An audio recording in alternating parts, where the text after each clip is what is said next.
नमस्कार, spring plus academy Jaipur में आपका स्वागत है।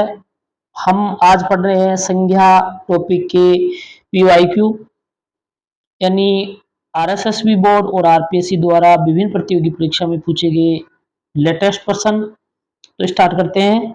निम्नलिखित में से किस विकल्प में सभी शब्द व्यक्तिवाचक संज्ञा है? अपने वे विकल्प ढूंढने हैं जिसमें सारे ही व्यक्तिवाचक संज्ञा है। जैसे पहला है बकरी, ये जातिवाचक संज्ञा है। घड़ी जातिवाचक संज्ञा है। चाचा जातिवाचक संज्ञा है। होली ये किसी त्योहार का विशेष नाम है, इसलिए होली ये व्यक्तिवाचक संज्ञा है, तो ये वाला नहीं है।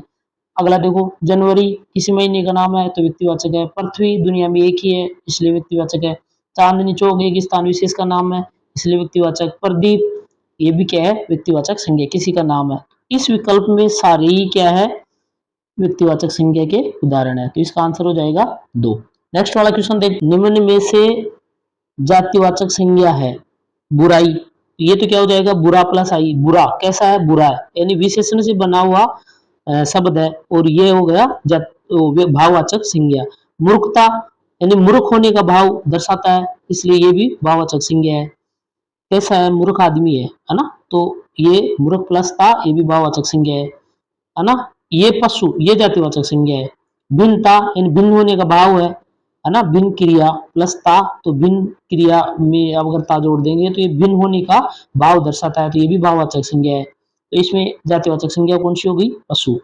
इसी प्रकार नेक्स्ट देखते हैं, निम्न में से किस समूह के सभी शब्द व्यक्तिवाचक संज्ञा है? बहिन जातिवाचक संज्ञा है। भारतीय व्यक्तिवाचक संज्ञा है। श्याम क्या है? ये भी व्यक्तिवाचक संज्ञा है। अपने को सारे ही व्यक्तिवाचक संज्ञा देखनी है। नेक्स्ट वाला देखते हैं, सुरेश किसी व्यक्ति का नाम है, इसलिए व्यक्तिवाचक संज्ञा है। किसी नदी का नाम है, इसलिए ये गंगा व्यक्तिवाचक संज्ञा हो गई। किसी दिन वार तिथि का ये नाम है, इसलिए ये क्या हो जाएगा? व्यक्तिवाचक। तो इसमें सारे ही क्या है? व्यक्तिवाचक संज्ञा के उदाहरण है, तो इसके आंसर कितना हो जाएगा? 2। किस विकल्प में सभी शब्द विशेषण शब्दों से निर्मित भाववाचक संज्ञा है?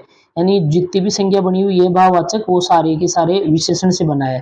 जैसे पहला देखते हैं अपन, मिठास ये किससे बना है? मीठा प्लस आस, यानी मीठा कैसा है? मीठा है, मतलब अपने कैसा शब्द का प्रयोग करके अगर उत्तर प्राप्त होता है तो विशेषण होता है, तो कैसा है? मीठा है, इसका मतलब ये विशेषण से बनी हुई भाववाचक संज्ञा है। एकता एक प्लस था, यानी कितने हैं? एक है, तो इसका मतलब ये भी क्या है? विशेषण से बना हुआ है,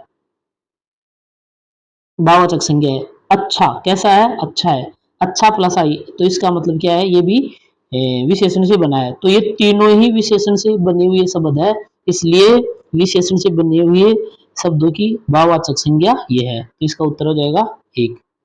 नेक्स्ट है, निम्न में से किस विकल्प में सभी शब्द व्यक्तिवाचक संज्ञा है? ममता ये भी व्यक्तिवाचक संज्ञा नहीं है।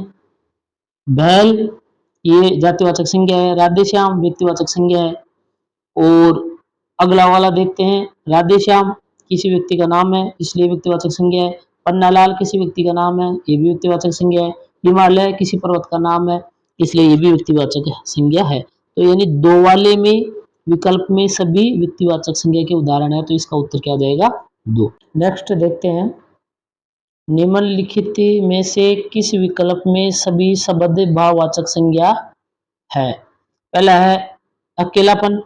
अकेलापन क्या है? अकेले होने की स्थिति को दर्शाता है, भाव को दर्शाता है, तो ये भी क्या हो जाएगा? भाववाचक संज्ञा। वृक्ष ये जातिवाचक संज्ञा हो जाएगा। दृढ़ता यानी दृढ़ होने का भाव है, तो ये भी क्या हो जाएगा? भाववाचक संज्ञा। तो इसमें क्या है कि ये वृक्ष जातिवाचक संज्ञा हो गया, तो ये वाला विकल्प नहीं है। नेक्स्ट वाला देखते हैं, आई इनकम होने के को दर्शाता है, तो ये भाववाचक संज्ञा है। साधना ये साधना भी भाववाचक संज्ञा है। ऊंचाई ये भी भाववाचक संज्ञा है, तो इसका आंसर हो जाएगा 2। आई आ प्लस ये प्रत्यय लगा हुआ है, इस वजह से ये क्या है? भाववाचक क्या हो रही है? आई हो रही है, इनकम हो रही है ना। प्रश्न करके भी चेक कर सकते हैं। साधना इसकी साधना है, मतलब साधने का भाव है ये, तो इसमें भी भाववाचक संज्ञा है। ऊंचाई ये भी एक ऊंचाई होने का गुण को दर्शाता है। जो नेक्स्ट वाला देखते हैं, महात्म्य शब्द है, क्या है ये? यानी मान होने के भाव को दर्शाता है। अगर भाव को दर्शाता है तो फिर भाववाचक संज्ञा होगी, तो क्रिया तो नहीं होगी, है ना। जातिवाचक भी नहीं होगी, व्यक्तिवाचक भी नहीं होगी, तो ये क्या हो जाएगा? भाववाचक संज्ञा। इनमें से किस वर्ग में सभी विशेषण संज्ञा शब्दों से बने हैं? देखो इसमें भारत है, भारत से भारतीय बना है, इसलिए ये भारत प्लस ये, तो ये भारत क्या है? संज्ञा है। देश का नाम है, इसलिए ये संज्ञा है, तो संज्ञा से बना विशेषण हो गया। दर्शन प्लस ये, तो इसमें क्या है कि दर्शन जो संज्ञा है उससे दर्शनीय बना है, तो इसमें भी संज्ञा से बना है। ये जो आलस्य है, ये आलस्य यानी भाववाचक संज्ञा आलस्य हो गया, और उससे ये बना है आलसी यानी विशेषण बना है, तो ये भी विशेषण है, ये भी विशेषण है, ये भी विशेषण। ये भारत से बना है, ये दर्शन से बना है, ये आलस्य से बना है। आलस्य एक भाववाचक संज्ञा है, इसलिए इसका आंसर हो जाएगा 1।